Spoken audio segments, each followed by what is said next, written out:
Napahalabira ang isang lalaki mula sa Iloilo City na si Win.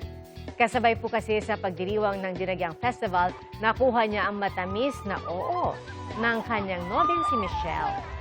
Ang inakala ng babae na photo op lang kasama ang Tribe Warriors, wedding proposal na pala.